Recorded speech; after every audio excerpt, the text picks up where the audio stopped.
Hello students.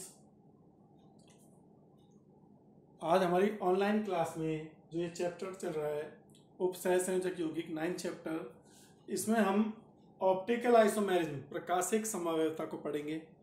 पिछली class में मैंने प्रकाशिक समव्यवस्था की डेफिनेशंस बता दी थी कि प्रकाशिक समव्यय क्या होते हैं, जिनके संरचना सूत्र और अणुसूत्र समान हो लेकिन पीपीएल को घुमाने की दिशा में क्या हो, अंतर हो, तो उनको अपन बोलते हैं प्रकाशिक समावयवी। और प्रकाशिक समावयवी उपसह संयोजक यौगिकों में प्रकाशिक समव्यवस्था के लिए जरूरी है कि जो आपका यौगिक है वो असममित होना चाहिए, मतलब उसमें सममिति तल उपस्थित नहीं होना चाहिए। जैसे फॉर एग्जांपल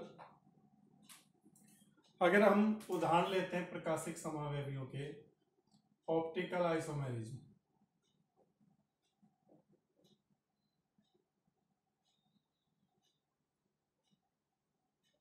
तो सबसे पहले देखो, जैसे इस एग्जांपल को देखते हैं हम,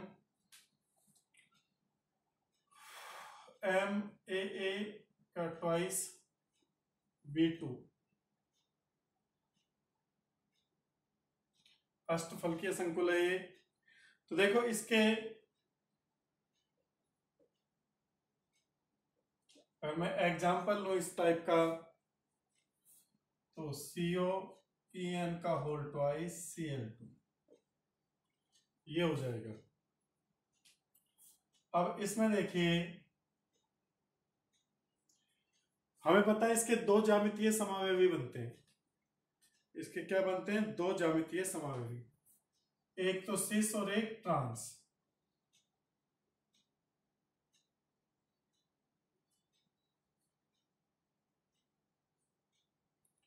ये तो आपका सिस वाला है जिसमें सारे क्या हैं, पास पास है।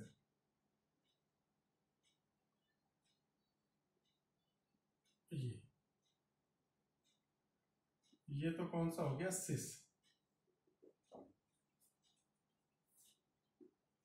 इसका ट्रांस बनाओ तो दूर करना पड़ेगा इन दोनों को मैक्सिमम दूरी पर, इनको मैक्सिमम दूरी पर।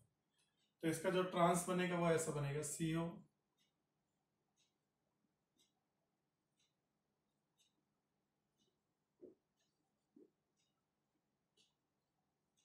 EN।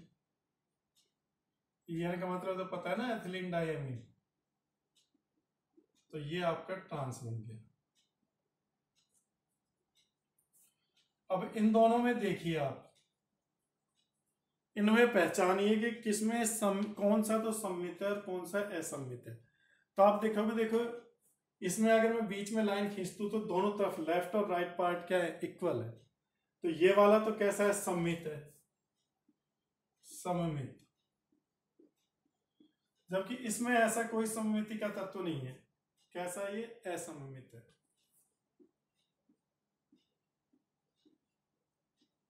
असममित तो केवल असममित शिश रूप। शिश रूप कैसा है, असममित, इसलिए शिश रूप क्या दिखाएगा, प्रकाशिक समावयवता प्रदर्शित करेगा। शिश रूप है जो प्रकाशिक समावयवता प्रदर्शित करेगा। अतः शिश रूप प्रकाशिक समावयवता प्रदर्शित करेगा।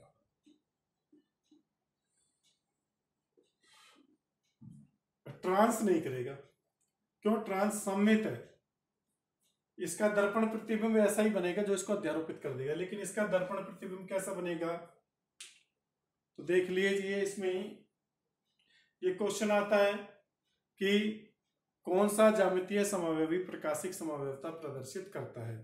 तो शिश रूप हमेशा शिश रूप प्रकाशिक समावयवता प्रदर्शित करेगा क्योंकि वो असम्मित होते हैं, ट्रांस नहीं करेगा।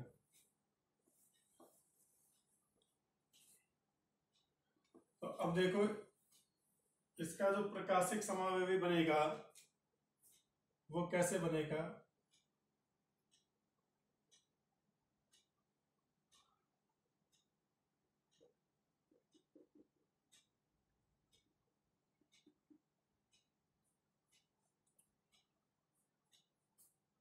दर्पण प्रतिबिंब बना दीजिए इसका।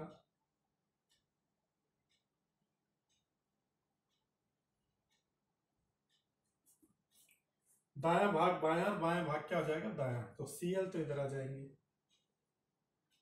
और ये आपके En।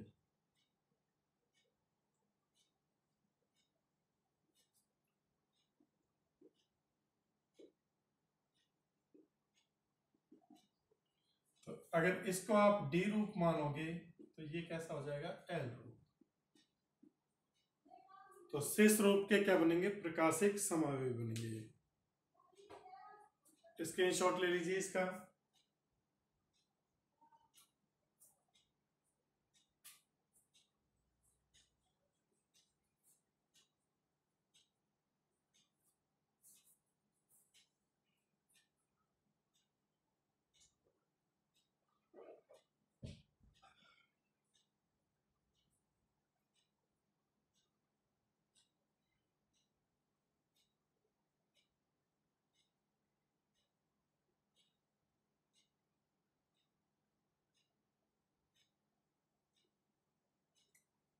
अभी ये मिटा दूं।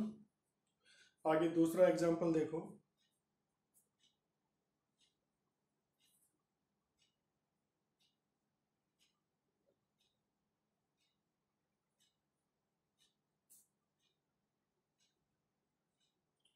दूसरा एग्जांपल है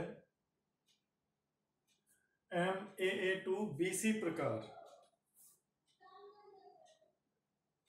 BC प्रकार का, जैसे यहाँ पे ClBr आ जाए। तो तरीका वही है, यहाँ पे एक Cl की जगह एक Br लगा दो इधर। तो ये भी क्या हो गया डी रूप, ये एल रूप। ये आपका दूसरा एग्जांपल हो गया।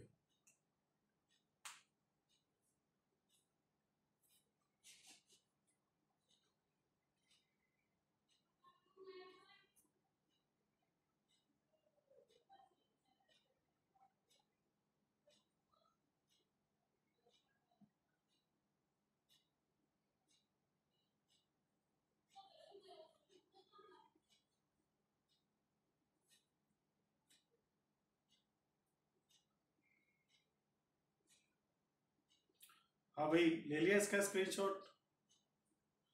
अब देखो तीसरा प्रकार। तीसरा प्रकार है इसमें द्विदंतो लिगेंड है सारे।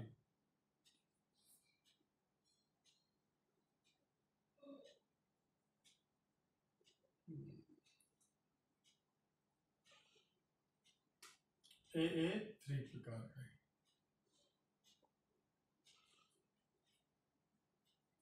यहाँ पे एथिलीन डाइमीन के 3 अणु हैं, इनको हटा दो।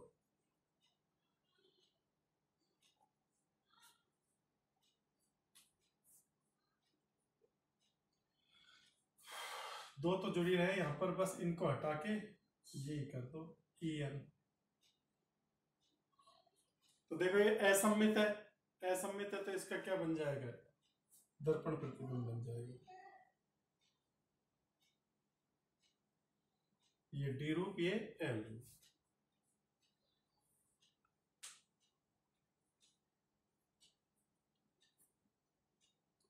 इसका नाम दोगे तो क्या नाम दोगे tris ethylene diamine cobalt third ion. इसका नाम क्या होगा ट्रेस एथिलीन डाइअमीन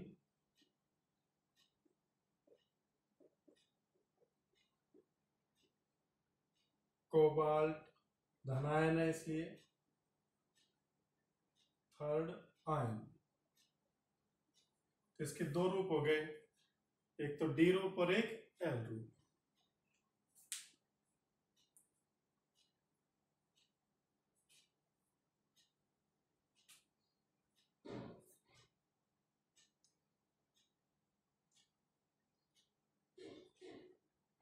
अब देखिए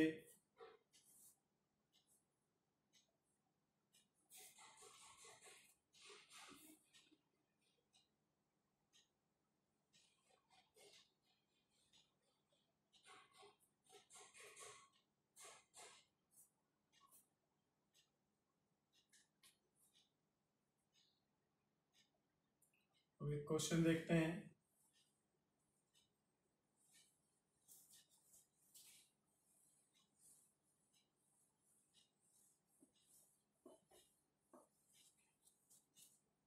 यहाँ पर मेन बात क्या है, आपको असममितता देखनी है। जो उपसय संयोजक यौगिक कैसा है, असममित है, वो ही डी और एल रूप दिखाएगा, प्रकाशिक संभाव्यता दिखाएगा। अब ये जैसे क्वेश्चन है एक,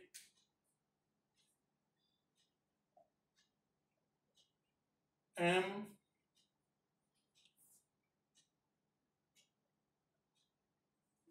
यौगिक ही लिख देता हूं, CO EN Br2Cl2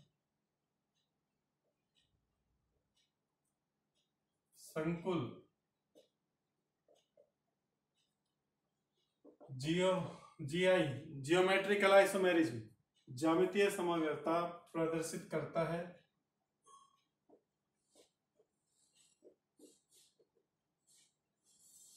इसके ऑप्टिकल आइसोमर्स भी बनाओ।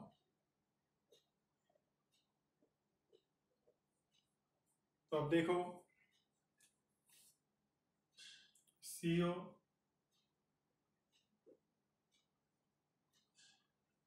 एक, उस पर तो आप EN को जोड़ लोगे, दो वैलेंसी तो।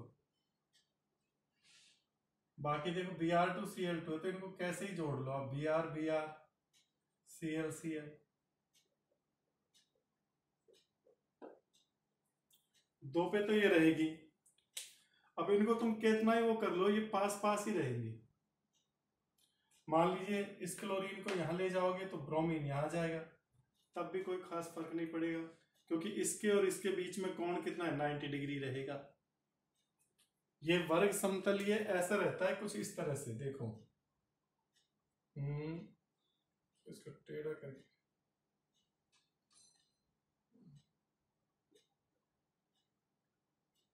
इस तरह से रहता है ये, एक ऊपर और एक नीचे।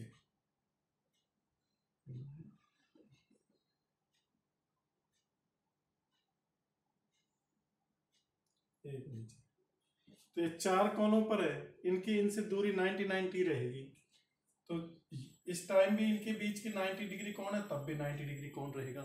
तो आप इनको कितना ही घुमा लो इन चारों को, ये तो एक जगह फिक्स हो जाएगा, या तो यहाँ या यहाँ, इनमें आप चेंज करोगे तब भी एंगल क्या रहेगा, 90 डिग्री रहेगा। मान लीजिए मैं इस ब्रोमीन को यहाँ ले आऊं और क्लोरीन को यहाँ रख दूं, तब भी इनके बीच का एंगल क्या रहेगा, 90 डिग्री रहेगा, क्योंकि ये ब्रोमीन तल के ऊपर है। जैसे ये तल है, यहाँ ब्रोमीन है, यहाँ क्लोरीन है, तो ये ऊपर रखा हुआ है, तो दोनों से कोण तो सेम रहेगा ना, तो इनकी पोजीशन बदल दोगे जब भी एंगल वही रहेगा। ऐसे ही नीचे वाले से भी, तो इसके हमें ज्यामितीय समावयवी नहीं मिल पाएंगे। इसका केवल ये समकक्ष रूप ही संभव है, इसका शिशु रूप संभव है।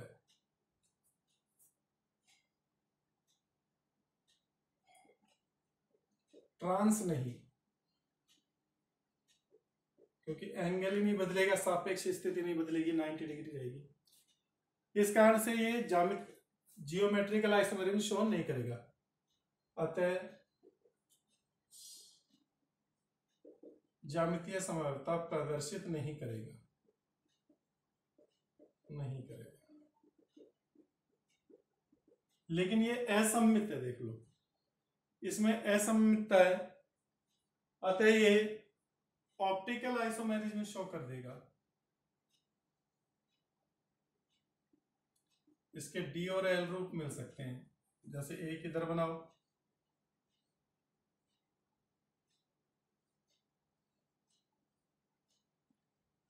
ब्रोमीन ब्रोमीन,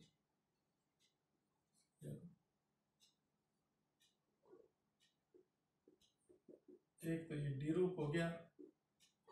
इसका प्रकाशिक समावयव बनाओ, दर्पण प्रतिबिंब,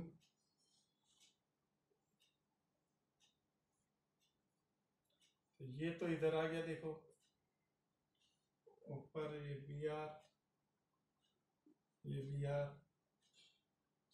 Cl नीचे Cl।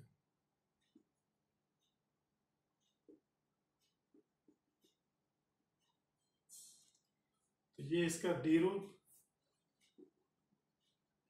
और ये एल रूप। ये आपके क्या हो गए, प्रकाशिक समावयवी हो गए इसके। तो ये प्रकाशिक समावयवता तो प्रदर्शित करेगा ये अणु है जो, लेकिन ज्यामितीय समावयवता प्रदर्शित नहीं करेगा, क्योंकि इसका केवल cis रूप संभव है, ट्रांस रूप संभव नहीं है। ठीक है भाई।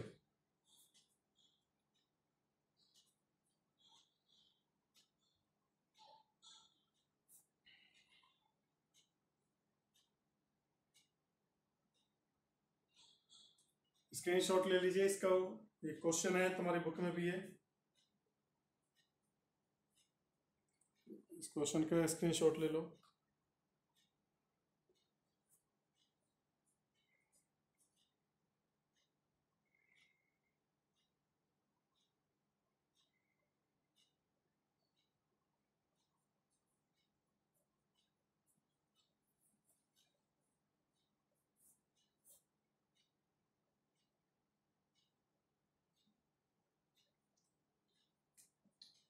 हाँ भाई ये बता दो। अब देखो, ऐसे कोऑर्डिनेशन नंबर 4 वाले संकुल जो चतुष्फलकीय ज्यामिति रखते हैं, तो वो भी क्या करेंगे, ऑप्टिकल आइसोमेरिज्म शो करेंगे, ऑप्टिकल आइसोमेरिज्म शो करेंगे।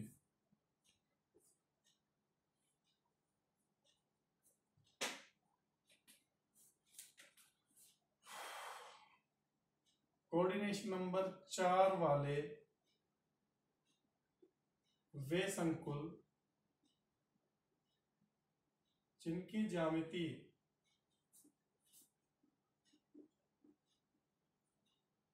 चतुष्फलकीय है, वे ऑप्टिकल आइसोमेरिज्म प्रदर्शित करते हैं।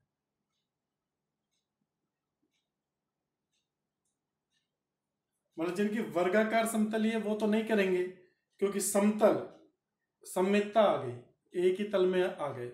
जब सममित तल उपस्थित है तो वो तो ऑप्टिकल आइसोमेरिज्म शो नहीं कर सकते। लेकिन जो चतुष्फलकीय ज्यामिति रखते हैं, जैसे मेटल से 4 अलग अलग लिगेंड जुड़े हुए हैं, तो ये देखो इसका प्रकाशिक समावयवी बन जाएगा, दर्पण प्रतिबिंब बन जाएगा। ये तो यही रहेगा, इधर तो क्या आ जाएगा आपका डी सी, ये बी, दाया भाग बाया, बाया भाग दाया। तो ये दर्पण प्रतिबिंब है। जरा से समझ लो, मान लीजिए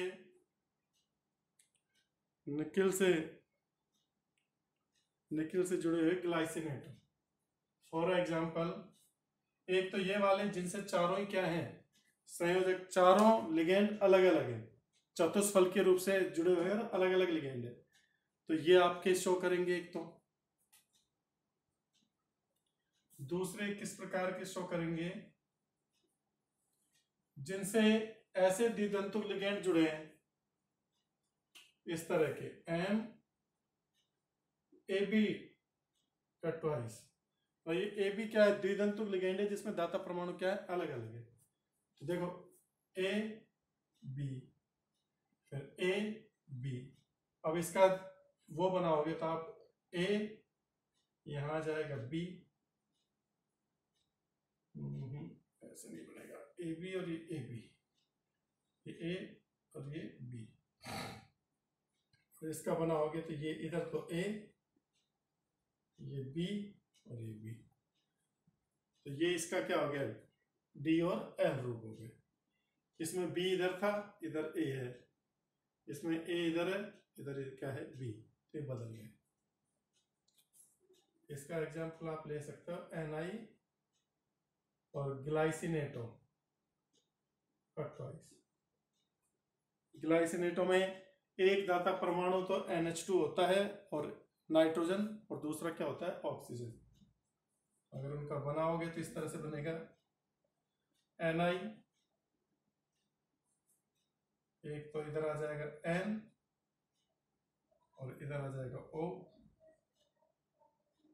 और इन दो वैलेंसीज हैं तो इधर आ जाएगा N और इधर आ जाएगा O। अब इसका क्या बना लो आप, निकेल, ये तो N, ठीक है भाई, और इधर क्या आ जाएगा ये O,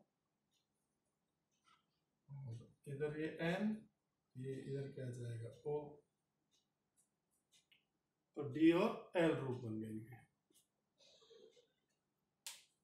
तो चतुष्फलकीय संकुल भी प्रकाशिक समव्यवस्था प्रदर्शित करते हैं। तो ऑप्टिकल आइसोमेरिज्म के मैंने सारे उदाहरण बता दिए। अष्टफलकीय संकुल में कैसे कैसे समव्यवस्था प्रदर्शित करेंगे और चतुष्फलकीय संकुल में वो किस प्रकार से समव्यवस्था प्रदर्शित करेंगे। ये आपका कंप्लीट हो गया ऑप्टिकल आइसोमेरिज्म। तो ये आज अपन ने संकुल यौगिकों में समव्यवस्था का जो टॉपिक था वो कंप्लीट कर लिया। अब जो कल से शुरू करेंगे वह है उपसहसंयोजक यौगिकों में बंधन या उपसहसंयोजक यौगिक का निर्माण कैसे होता है।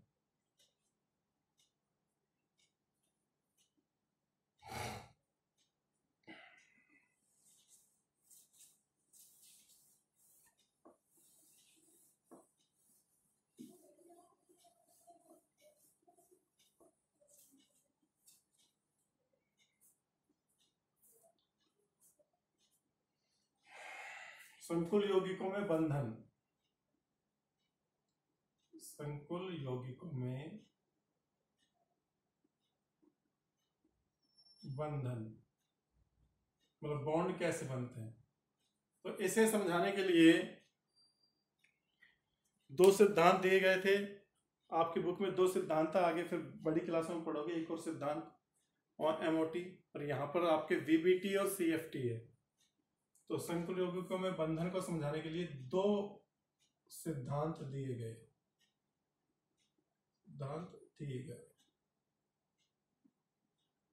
कौन कौन से। एक तो दिया गया संयोजकता बंध सिद्धांत, संयोजकता बंध सिद्धांत, वैलेंस बॉन्ड थ्योरी वीबीटी, और दूसरा दिया गया क्रिस्टल क्षेत्र सिद्धांत, क्रिस्टल क्षेत्र सिद्धांत सीएफटी, क्रिस्टल फील्ड थ्योरी।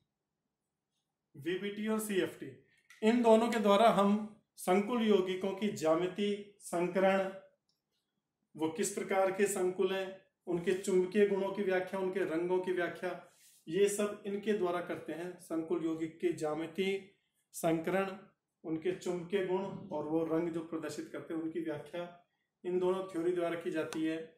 जो पहले अपन वीबीटी को पढ़ेंगे, उसके बाद सीएफटी को पढ़ेंगे। तो अगली क्लास में हम वीबीटी के बारे में पढ़ेंगे, जो भी है कि वीबीटी से किस प्रकार तो संकरण का पता लगाया जाता है, किस प्रकार ज्यामिति का पता लगाया जाता है, कैसे अंतः चक्रण संकुल बनेंगे या बाह्य चक्रण संकुल बनेंगे, उनका पता लगाया जाता है। ठीक है भाई, आज की क्लास ये छोटी रही क्योंकि टॉपिक अपना खत्म हो गया। नया टॉपिक वीबीटी कल से ही शुरू करेंगे अगली क्लास में फ्रेश मूड से।